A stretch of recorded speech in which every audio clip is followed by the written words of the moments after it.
Hello વિદ્યાર્થી મિત્રો, આપણે લાસ્ટ લેક્ચરની અંદર શાના વિશે અભ્યાસ કર્યો હતો? આપણે જોઈ લીધી કે જે આપણો આખો સિનારીઓ હતો, આખા ચેપ્ટરનો જે સિનારીઓ હતો એના વિશે આપણે અભ્યાસ કરી લીધો. તો શું હતું? પૂર્વફલન, ફલન અને પશ્વફલન. પૂર્વફલનની અંદર આપણે શું જોવાનું છે કે જેના અંગો છે એ કયા કયા છે, એ અંગો ક્યાં ભાગ લે છે, એના વિશે આપણે અભ્યાસ કરશું. ત્યારબાદ આપણે જોયું કે જે પુષ્પ છે એના લાક્ષણિક જે એનો છેદ લીધો હતો એ છેદની અંદર આપણે જે અલગ અલગ ભાગો જોયા, એમાં વંધ્ય ભાગો પણ જોયા અને ફળદ્રુપ ભાગો પણ આપણે અભ્યાસ કરી લીધો. રાઈટ. હવે આપણે ચેપ્ટર 2 સપુષ્પી વનસ્પતિમાં લિંગી પ્રજનનનો લેક્ચર નંબર 2 સ્ટાર્ટ કરીએ છીએ. એ લેક્ચર નંબર 2 ની અંદર આપણે શું ભણવાનું છે? તો આપણે પહેલા જ વાત કરી લીધી. પહેલો પોર્શન શું હતો? મેઇન પોઈન્ટ, જેનું નામ હતું પૂર્વફલન. પૂર્વફલન એટલે શું? કે ફલન થયા પહેલાનું. તો ફલન થયા પહેલા એના કયા કયા અંગો છે અને કેવી રીતે ભાગ લેશે એ આપણે જોઈએ. તો અહીંયા પૂર્વફલનની અંદર પહેલા આવશે પુકેસર. તો પુકેસરનું કામ શું છે પહેલા એ જોઈ લઈએ. પહેલા તો પુકેસરની રચના જોઈએ કેવી છે.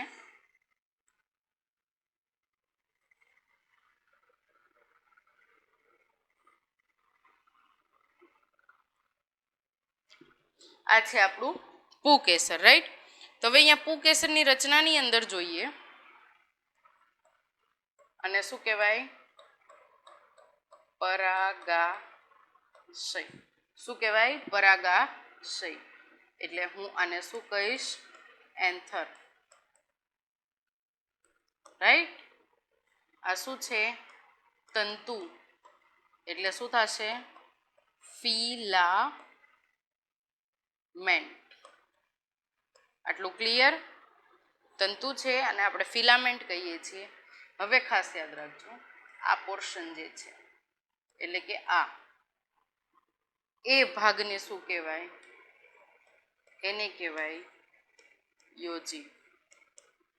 હવે તમે જ્યારે પણ ફિગર ડ્રો કરો ને, એરા ગમે એવા હોય, ખાસ યાદ રાખજો, બાયોલોજીમાં આપણે ફિગર બહુ ઇમ્પોર્ટન્ટ હોય છે. તમે ફિગર ડ્રો કરો, એરા તમે આમ મારો વોટ એવર, તમે જેમ મારો હોય તેમ મારી શકો, પણ એનું નામ હંમેશા સીધું હોવું જોઈએ. નામ હંમેશા કેવું હોવું જોઈએ? સીધું હોવું જોઈએ. આવો કંઈ નિયમ નથી, પણ જસ્ટ ફોર તમે તમારું જે લખેલું છે, તમારી જે ફિગર છે એનો એક પ્રભાવ પડે એટલા માટે. રાઈટ. હવે સેકન્ડ થિંગ કે જે યોજી છે એનું કામ શું છે? યોજી શું કરશે? તો યોજી જે આ મધ્ય ભાગ એટલે કે પરાગાશય અને તંતુને પરાગાશય અને તંતુને જોડવાનું કામ કરશે. શું કરશે? તંતુને જોડવાનું કામ કરશે. એટલે એક જોડાણ પૂરું પાડે છે. ઓકે. હવે જોજો, જો આ તંતુ દલપત્રો સાથે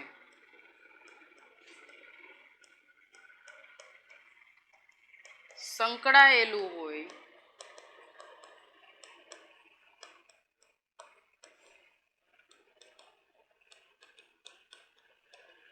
તો તેને શું કહેવાશે? દલ લગ્ન પુકેસર તંતુ. ક્લિયર અહીંયા સુધી? દલ લગ્ન પુકેસર તંતુ કહેવાશે. હવે વાત કરીએ આપણે પરાગાશયની. શું છે પરાગાશય? તો પરાગાશય એક દૂરસ્થ ફૂલેલો કોથળીમય ભાગ છે કે જેની અંદર પરાગરજનો સંગ્રહ થયેલો હોય છે. ક્લિયર અહીંયા સુધી?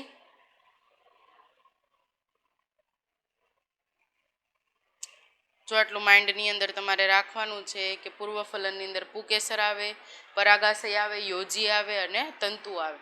હવે એક વસ્તુ ખાસ યાદ રાખવાની કે જે પુંકેસર છે એ દરેક ફ્લાવરની અંદર એની સંખ્યા અલગ અલગ હોય છે, એટલે જેવી વનસ્પતિ એ પ્રમાણે પુંકેસરની સંખ્યા. પુંકેસરની સંખ્યામાં શું જોવા મળે છે? વિવિધતા જોવા મળે છે. ઓકે, પુંકેસરની સંખ્યામાં વિવિધતા જોવા મળે છે. ત્યારબાદ હવે આપણે અભ્યાસ કરીશું પરાગાશયનો આડો છેદ. પરાગાશય, પરાગાશય કોને કહેવાય? એન્થરવાળું સ્ટ્રક્ચર, એટલે કે નાનું ઉપરનું ટીપ જેવું સ્ટ્રક્ચર છે. ટીપને હું આવી રીતે આમ કટ કરું છું બ્લેડથી, રાઈટ? પ્રેક્ટિકલ કરવાના થશે ત્યારે એ પ્રેક્ટિકલ પણ તમારે કરવાનો આવશે. આ ટીપને હું અહીંયાથી અગ્રભાગમાંથી એને આમ કટ કરું છું અને જોઉં છું એની રચના, તો મને કેવી રચના દેખાશે? આવી રીતે 4 અલગ અલગ બીજાણુધાની દેખાશે. આ બીજાણુધાનીની અંદર આ સ્ફોટક રેખા છે, બીજાણુજનક પેશી છે, આ એના સ્તર આવેલા છે. તો આપણે એકવાર નામ નિર્દેશન કરી જ લઈએ કે શું કહેવા માંગે છે. અધિસ્તર. ઓકે, આને કહેવાશે સ્ફોટન રેખા. શું કહેવાશે? સ્ફોટન રેખા. ત્યારબાદ આને કહેવાશે બીજાણુ જનક પેશી. એની અંદર આવી રીતે તમને જોવા મળશે.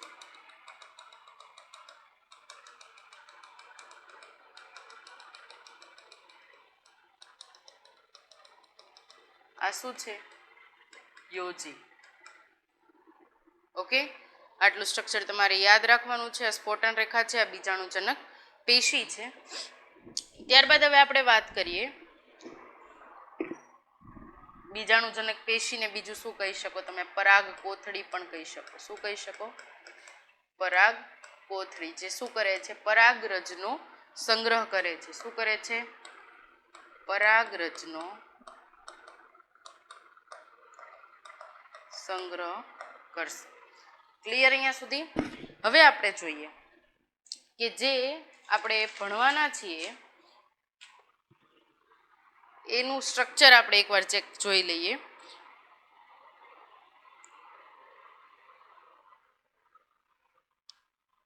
હવે આ મેં જે આકૃતિ ડ્રો કરેલી છે આ તમારે ડ્રો કરવાની છે જોડે જોડે, અને આ 3 ડાયમેન્શનલ કટ છે, તમે એમ પણ કહી શકો, રાઈટ? અહીંયા યોજી આવશે. હવે આપણે 1 બાય 1 દરેક સ્ટેપને આપણે ભણવાના છીએ. તો જુઓ, પહેલું લેયર. પહેલા લેયરને શું કહેવાય? અધિસ્તર. શું કહેવાય? અધિસ્તર, જેને ઇંગ્લિશમાં કહેવાય એપિડર્મિસ. ઓકે, પહેલા લેયરની વાત કરું છું. જો આ પહેલું લેયર છે એની વાત કરું છું. હવે વાત કરીએ આપણે બીજા લેયરની, એટલે આ વાળું. આને કહેવાય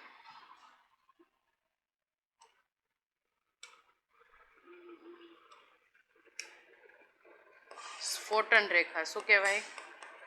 સ્ફોટન સ્તર, અથવા બીજું નામ છે એનું તંતુમય સ્તર, રાઈટ? સ્ફોટન સ્તર અને તંતુમય સ્તર. હવે જે સ્ફોટન સ્તર છે એ સ્ફોટન સ્તરને આપણે શું કહીએ છીએ? આને કહેવાશે એન્ડોથેશિયમ. શું કહેવાશે? એન્ડોથેશિયમ. ત્યારબાદ ત્રીજા લેયરની વાત કરીએ. જે ત્રીજું લેયર છે, આ લાઈન ને આ લાઈન ઇન્ક્લુડેડ છે, જેને આપણે કહીએ છીએ મધ્યસ્તર. ઓકે, હવે આ એક લાઈન નથી, આવી રીતે સર્કલ છે પણ એક નથી, ખાસ યાદ રાખજો. આની અંદર આવી રીતે આમ બીજું પણ હશે.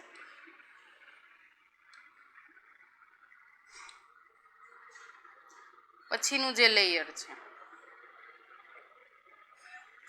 અને શું કહેવાશે? પોષક સ્તર. શું કહેવાશે? પોષક સ્તર, જેને કહેવાશે ટેપેટમ. શું? ટેપેટમ. હવે આવી લઘુ બીજાણુ ધાની. શું આવી? લઘુ બીજાણુ ધાની, કે જેની અંદર પરાગરજનો સંગ્રહ થયેલો છે.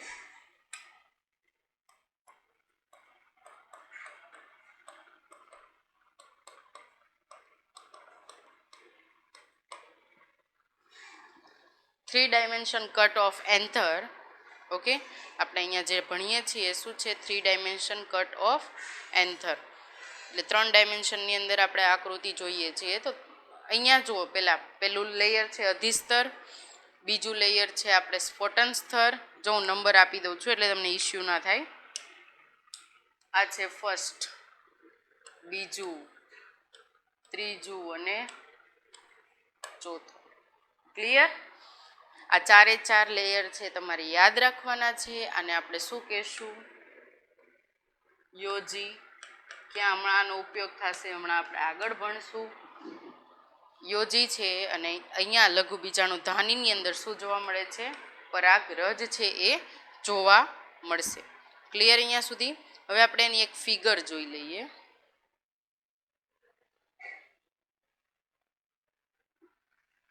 જો આ તમારી બુકની અંદર જે ડાયાગ્રામ આપી છે એની વાત કરી છે. ફિલામેન્ટ સ્ટોક, અને શું કીધું છે?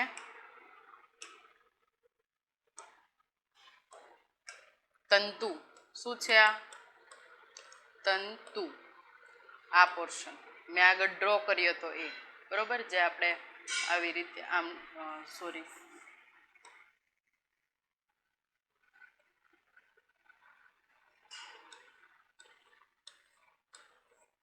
આવી રીતે અહીંયા આવી રીતે આગળ આપણે ડ્રો કરેલું એની વાત કરી છે, બરોબર? હવે આ જ પોર્શન છે, આ પોર્શનની મેં વાત કરી આગળ. આને કહેવાશે તંતુ. આને શું કહેવાશે? શીટ. ઓકે, આ શું છે? એન્થર. એન્થરનો મતલબ શું થાય? પરાગાશય. પરાગાશયનો આડો છેદ. આ ફિગર તમારી એનસીઆરટી બુકની અંદર આપેલી છે એટલા માટે કરાવું છું. ઓકે, જો ઓલી ફિગરમાં ના ખબર પડી હોય તો આ ફિગર તમે જોવો એટલે તમને ડાયરેક્ટ આઈડિયા આવી જાય. હવે હું આ અહીંયા કટ કરું છું. પોલન ગ્રેઇનનો મતલબ શું થાય છે? પોલન ગ્રેઇન એટલે પરાગરજ, જે ક્યાં આવેલી હોય છે? આ ધાણીની અંદર આવેલી હોય છે. ક્લિયર અહીંયા સુધી? હવે આ એક ફિગર હતી. હવે જોઈએ આપણે બીજી ફિગર. જો આપણે લેયરની વાત કરી, રાઈટ? એપિડર્મિસ એટલે શું થશે? અધિસ્તર. ઓકે, પછી છે એન્ડોથેશિયમ એટલે શું? સ્ફોટન રેખા, સ્ફોટન સ્તર. અને બીજું આપણે એને શું કહીએ છીએ? તંતુમય સ્તર. ક્લિયર અહીંયા સુધી? હવે જુઓ, અંદર પોલન ગ્રેઇન આવેલી છે એટલે શું થશે? પરાગરજ. અંદરની સાઈડ છે, જો અહીંયા એરો અહીંયા આપ્યો છે. હવે આ લેયર જે દેખાય છે આ ટેપેટમ એટલે શું થયું? પોષક સ્તર, રાઈટ? મિડલ લેયર એટલે આ પોર્શન શું છે? મધ્ય સ્તર. ફિગર અહીંયા ક્લિયર છે. વેઇન એટલે આપણે યોજી વાત કરી. ઓકે, તો તમારું સ્ટ્રક્ચર છે આવી રીતે હોય છે. અંદર જે પરાગરજ છે સ્ફોટન થશે અને પછી જે આ કોથળી છે પોષણ પૂરું થઈ જશે એટલે પુખ્ત થઈ જશે. પુખ્ત થશે એટલે સ્ફોટન સ્તરને તોડશે અને એ પોતે બહાર આવશે. આટલું ક્લિયર છે. હવે એક જોઈ લઈએ. હવે જે આપણે રિયલી ભણવાનું છે આ વાળી ફિગર.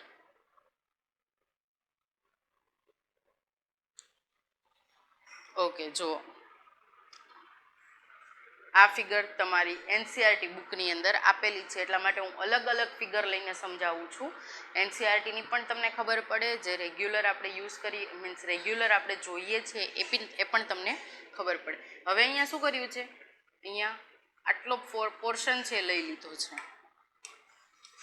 ઓકે, આટલા પોર્શનને કટ કર્યું છે અને આટલા પોર્શનને અહીંયા બતાવ્યું છે. જો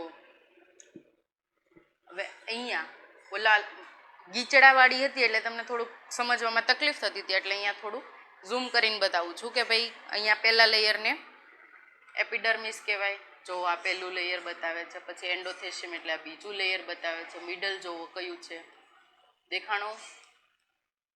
માઇક્રોસ્કોપ મધર સેલ એટલે લઘુ બીજાણુ, આપણે જે કહીએ છીએ લઘુ બીજાણુ ધાની. પછી આવશે ટેપેટમ. ટેપેટમ એટલે શું થશે, પોષક સ્તર.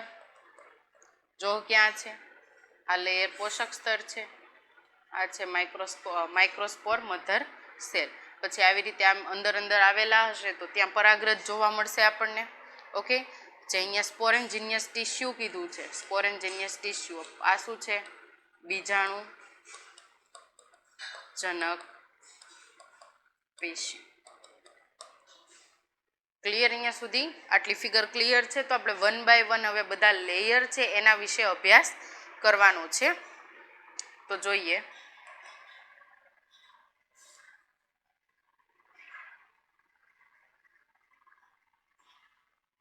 ઓકે,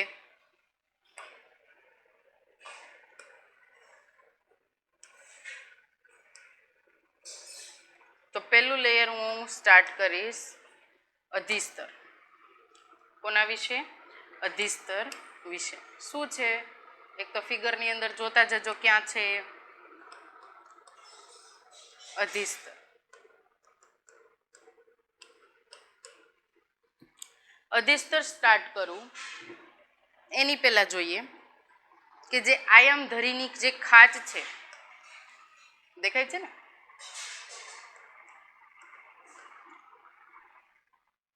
આ એન્થર છે એમાં આવી રીતે પાટ પડે છે એટલે અહીંયા એક આયામ ધરી પડે. આયામ ધરીની ખાંચના કારણે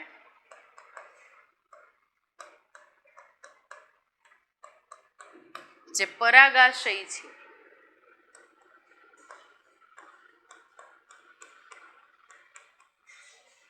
એના 4 ખૂણા પડે છે. કેટલા?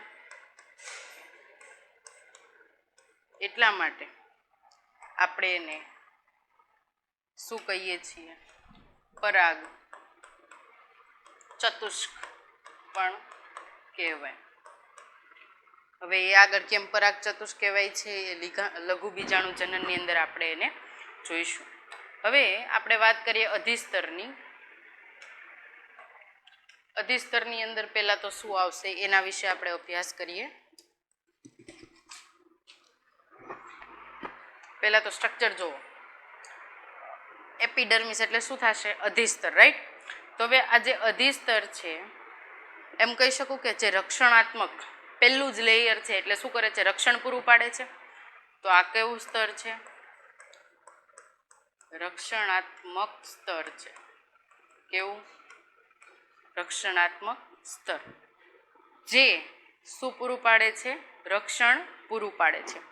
ત્યારબાદ જો હું વાત કરીશ કે જે અધિસ્તર છે એનું સ્ટ્રક્ચર કેવું છે, એટલે કે એની રચના કેવી છે, તો એ ચપટા છે અને જાડા છે. કેવા છે?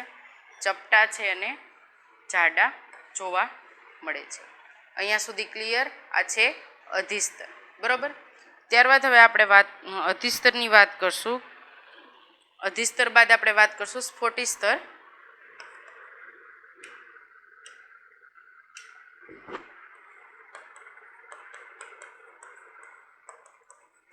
શું છે સ્ફટિક સ્તર? આનું બીજું નામ યાદ રાખજો, તંતુમય સ્તર. શું કહેવાય? તંતુમય સ્તર. ઇંગ્લિશમાં ને કહેવાય એન્ડોથેશિયમ.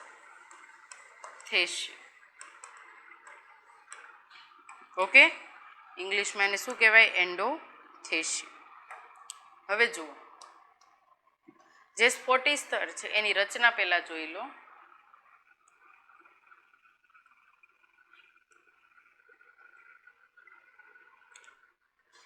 હવે અમુક જગ્યાએ આવી રીતે બેન્ડ આવેલા છે જાડા, આને કહેવાશે કેલોસ બેન્ડ.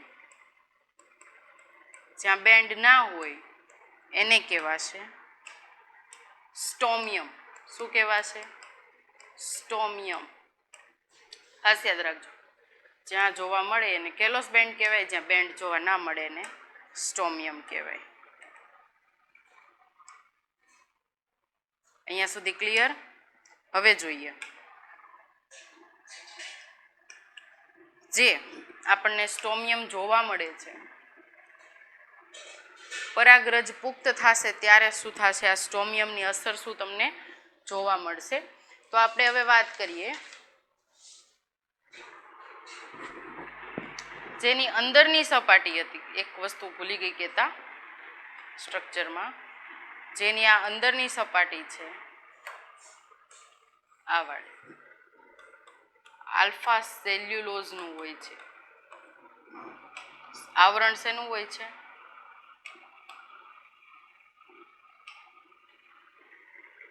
આલ્ફા સેલ્યુલોઝનું અંતઃ આવરણ જોવા મળે છે. ક્લિયર અહીંયા સુધી? હવે જોઈએ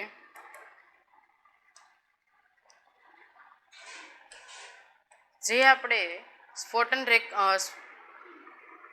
આલ્ફા સેલ્યુલોઝનું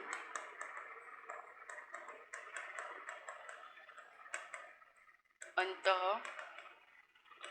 આવરણ. ક્લિયર અહીંયા સુધી?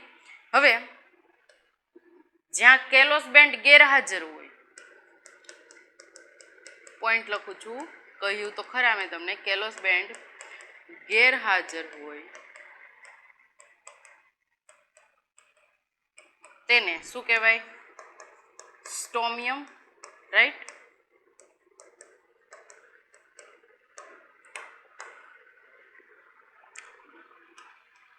હવે જ્યારે પરાગાશય પુખ્ત થાય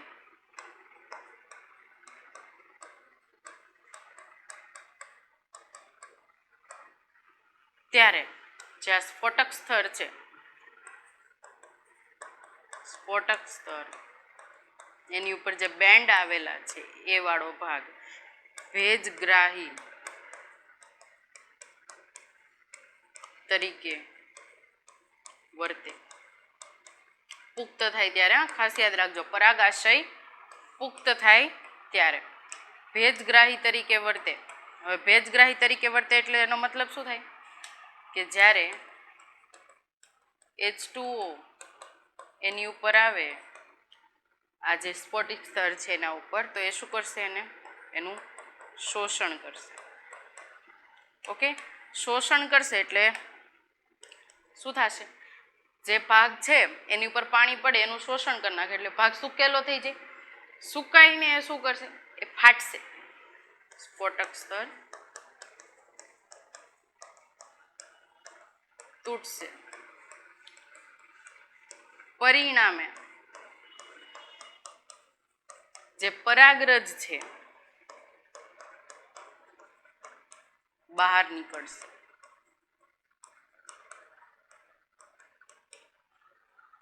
ફિગરની અંદર જોઈ લો. જો અહીંયા રહી એન્ડોથેશિયમ, રાઈટ? એટલે કે સેકન્ડ લેયર. અહીંયા જોઈ લો એન્ડોથેશિયમ આ વાળું. તો હવે અહીંયા શું થશે કે એપિડર્મિસમાંથી ચલો H2O પાસ થઈ ગયું છે, અહીંયાથી મેં H2O એડ કરી દીધું છે, પણ આ જે સેકન્ડ લેયર છે એ શું કરશે? ડાયરેક્ટ શોષણ કરવાનું ચાલુ કરશે. શોષણ કરશે, ભેજગ્રાહી છે શોષણ કરશે, એના લીધે એ ફાટશે એટલે પરાગરજ જે અંદરની છે એ બહાર નીકળશે. ઓલરેડી પોષક સ્તરમાંથી એને પોષણ લઈ લીધું હોય છે. મિડલ છે એ ખાલી સપોર્ટ આપવાનું કામ કરે છે. આપણે મિડલ હમણાં જોઈએ કે મધ્ય અધિસ્તર છે એનું શું કામ છે એ, એટલા માટે એ ત્યાંથી ફાટીને બહાર નીકળી જશે.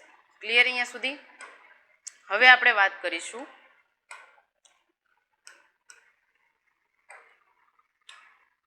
ત્રીજું, મધ્યસ્તર.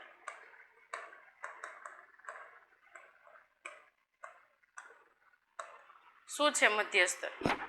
એક તો આ મધ્યસ્તર છે એ મૃદુતક પેશીનું બનેલું છે. શેનું? મૃદુતક પેશીથી આવરિત. કેટલા લેયર છે આની અંદર? તો 1 થી 3 સ્તર આવેલા હોય છે. કોના? મૃદુતક પેશીના. ક્લિયર અહીંયા સુધી? આ મૃદુતક પેશી શું કરે છે? ખોરાકનો સંગ્રહ કરશે. શું કરશે? ખોરાકનો સંગ્રહ કરશે. હવે એક વસ્તુ યાદ રાખજો, પુખ્તની અંદર પુખ્ત પરાગાશય હોય ત્યાં તમને આ મધ્યસ્તર નહીં જોવા મળે. ક્યાં જોવા મળશે? શરૂઆતના તબક્કામાં.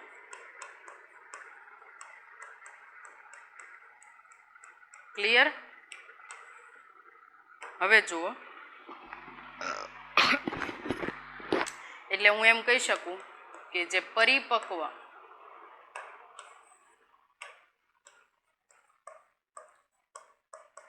પરાગાશય છે,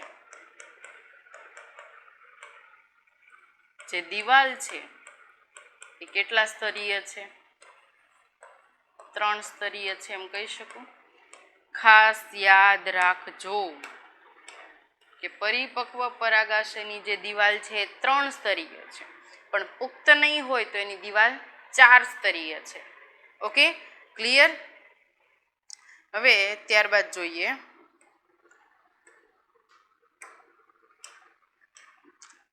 ફોર્થ નંબર, જેનું નામ છે પોષક સ્તર.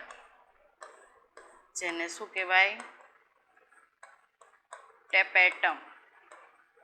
લખવાનું જોડે જોડે જ રાખજો. મટીરિયલ ખુદનું બનાવો, લખવાનું જોડે જોડે રાખો. કન્સેપ્ટ સમજતા જાઓ એટલે તમને ક્યારેય કાંઈ વસ્તુની પ્રોબ્લેમ થશે નહીં. અને જોડે જોડે MCQ છે સોલ્વ કરવાનું પણ રાખજો. ક્લિયર? હવે આ જે સ્ટેપેટમ છે, એક તો ખાસ સૌથી અંદરનું સ્તર છે. એનું નામ જ એનું કામ દર્શાવી દે છે, પોષક સ્તર. પોષણ આપશે. કોને આપશે? પરાગરજને, કેમ કે એને પુખ્ત થવાનું છે. ઓકે, ત્યારબાદ જો આના વિશે વાત કરીએ તો આ જ્યારે પ્રારંભિક તબક્કો હોય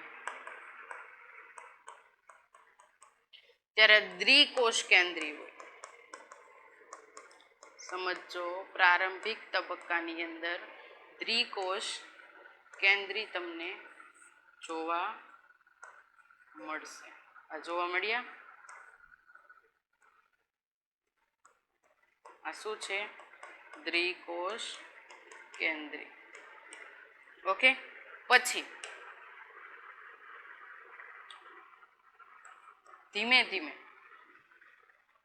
અંત સમસૂત્રી ભાજન, બહુભાજન થાય છે, એટલે એક કરતાં વધારે કોષ કેન્દ્રી વાળું બની જાય છે. આ હતું આપણું પોષક સ્તર. ઓકે, અહીંયા સુધી જે આપણે ભણ્યા છીએ એ તમારે ખાસ યાદ રાખવાનું છે, દરેક પોર્શન યાદ રાખવાના છે. રિવાઇન્ડ કરાવી દઉં તમને એવું હોય તો, ફિગર જ જોજો એટલે તમને ઓટોમેટિક આઈડિયા આવી જશે. અને આપણે આ ફિગરને ફોલો કરવાની છે, ઓલી તમારે સમજવા માટે છે. એક્ઝામની અંદર તમારે જાતે ડ્રો કરવાની છે તો બટ ઓબ્વિયસ છે તમારે આ જ ફિગરને ફોલો કરવી પડશે, રાઈટ. તો હવે અહીંયા આપણે જોઈએ પહેલું લેયર શું હતું, અધિસ્તર હતું. અધિસ્તર વિશે આપણે અધિસ્તરમાં આપણે શું અભ્યાસ કર્યો? અધિસ્તરને એક રક્ષણાત્મક કવચ પ્રોવાઈડ કરે છે, બરોબર. કોને પ્રોવાઈડ કરે છે? તો પરાગરજને પ્રોવાઈડ કરે છે.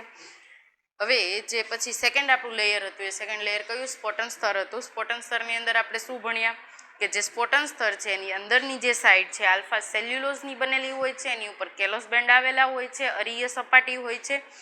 જે કેલોસ બેન્ડ આવેલા હોય છે, કેલોસ બેન્ડ જો ગેરહાજર હોય તો એને આપણે શું કહીએ? સ્ટોમિયમ કહીએ છીએ. ભેજગ્રાહી પુખ્ત અવસ્થામાં પુખ્ત પરાગશ્રી થાય એટલે ભેજગ્રાહી કોષ તરીકે વર્તન કરે છે. પરિણામે છે જે કોષ છે એ તૂટશે, એના લીધે પરાગરજ છે એ બહાર નીકળશે, એટલે કે સ્ફોટન થશે પરાગરજનું.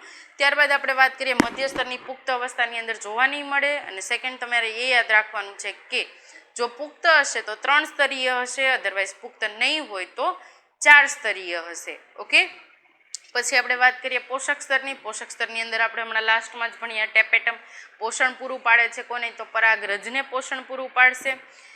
હવે આટલું આપણે ભણ્યા પછી હવે સ્ત્રી કેસર ચાલુ કરશું એની પહેલા તમને આટલાના વિશે બધો ખ્યાલ હોવો જોઈએ. Okay, thank you.